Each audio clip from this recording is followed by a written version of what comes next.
All right, so let's start with the base here. We'll hide the buttons. And I am going to create a cube.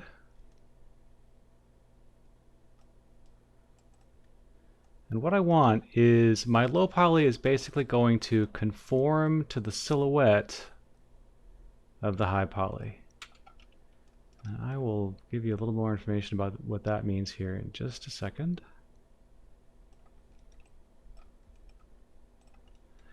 And because this geometry is so close to a rectangle, I'm just going to use a rectangle.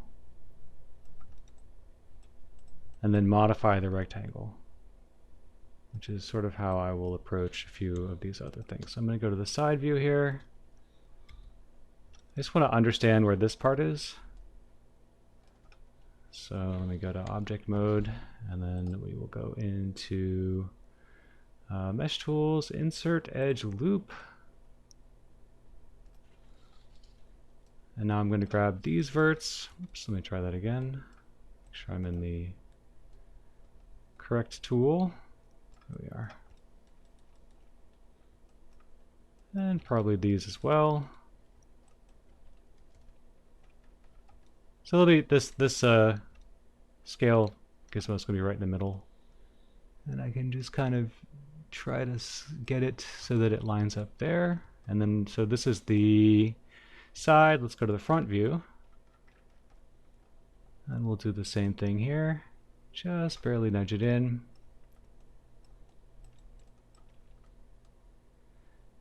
And then I'm going to try to capture this little bevel that we have here. You can really see it in the side view. That's that change there.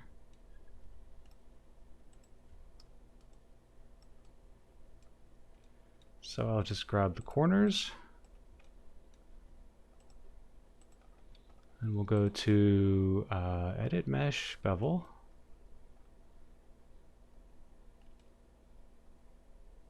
And I probably want something like 0.05. 0.05. I believe that's actually what we ended up using for the high poly. So I'm going to just go into my solid shade here. And I think that's probably okay, right? Like you can kind of see what we're getting here with this stuff where it's like sort of drawing. That means the two surfaces are very close together.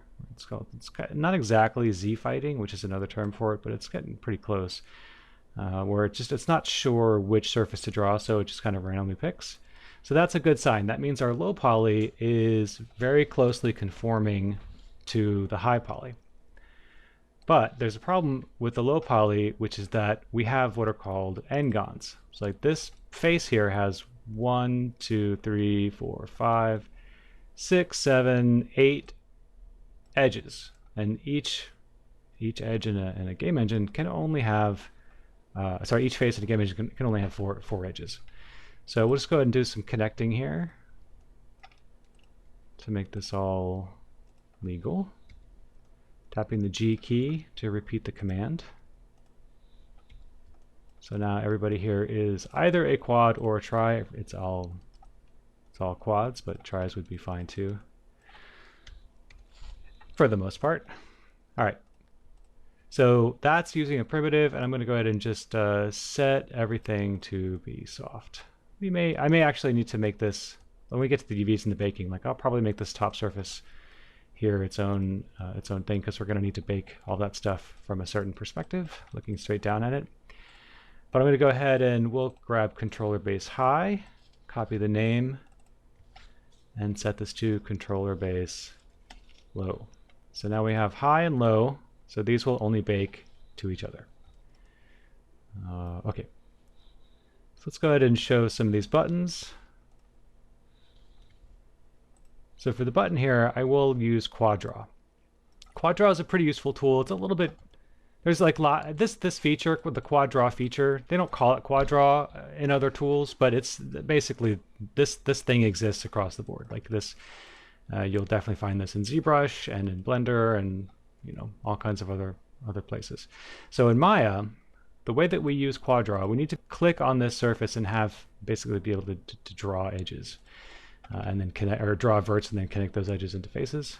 So I'm going to make it live, which is this little tiny magnet here. So when it's in wireframe mode and it's not live, it's going to be blue, but as soon as I make it live, it turns green. So you can no longer select it. The only way you can leave live mode is you just disable it up here. So we select the object, and we hit this little magnet, and now I can click on this surface. So the next thing I need to do is go to the modeling toolkit here. So you can see we've got all this stuff, and if you don't see the modeling toolkit, you can just go to Windows, Modeling Editors, Modeling Toolkit. So what we want is Quaddraw. And with Quaddraw active, I'm going to go to my flat shade mode. What I can do is I can start clicking on the surface. And once I have 4 verts, I can hold the Shift key and click in there and create a face. So with the same way that I made the controller base round, I'm going to want to do something similar here, just to kind of capture, probably, this is such a small feature, like arguably it's not really worth it, but it's not a bad idea just to kind of walk you through the process. Whenever you've got a little bit of a curve, it's a good idea to, if you have the poly budget, to try to support it in your low poly with just basically like a single bevel, or maybe sometimes more if it's a bigger feature. And once you've got, let me go back into Quaddraw. Once you've got these faces, you can just click on a vert and you can kind of scoot it around on the surface. You can grab a face, which is, I didn't actually mean to do that, but it's very, very simple to do so. So you can just adjust the stuff.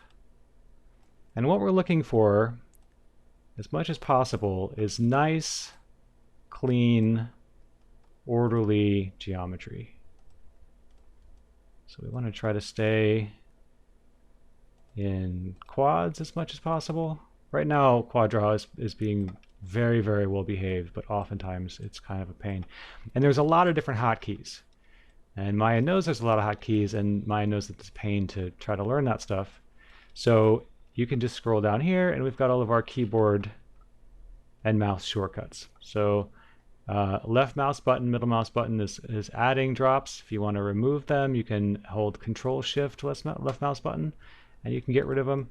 You can add a lot of other stuff. Like for instance, I want to add an edge loop right here. And the reason I want to add an edge loop is you can see my low poly has broken away. My high poly is different than my low poly, and it's a significant separation there.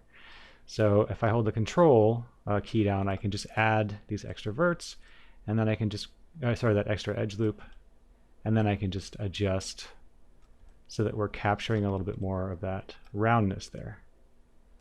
Now we're never really going to get that close to this, so it doesn't have to be perfect. But this is the idea. This is how Quaddraw works. It looks like I'm probably, let me see. So we'll just add these over here.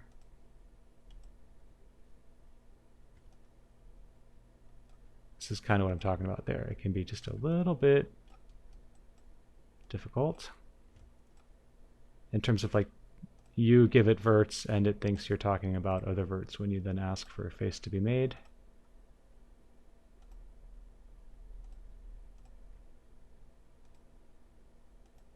But it's pretty easy. And I'm sure at this point it is becoming less interesting to watch, but that's life. So this is like a major component of making game art that really sucks. Everybody hates it.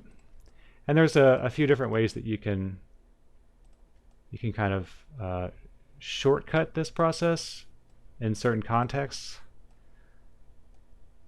Like if you're trying to just even decide if something is cool and worth doing, you don't necessarily have to go through and do a super painful by hand retop. So like right now I'm trying to get this to work and it's just totally not seeing it at all, which is kind of annoying. But so I just made a point there and I can basically just drag it over like that and then it can understand. Okay. And we'll add another point here and here. So like ZBrush, for instance, you might be working with a poly model that doesn't have a very regular edge flow, like it's made using voxels or something, which is probably not worth really getting into right now, but it's not really, it's a complete, like working with clay, right? So just imagine if you just were working with clay and you wanted to make a low poly model that you could get into a game. There's a process called decimation where it'll create like a very quick and dirty version of what I'm doing right now. See if it'll see what I'm trying to do here. So you can just kind of drag one vert over another and it will snap automatically. So that can be a bit of a winner on that front. All right, so we've got like another, well, we're already at 10 minutes. So I'm just going to do this last piece here, but it's going to be the exact same thing, and then we'll pick up this process in the next video.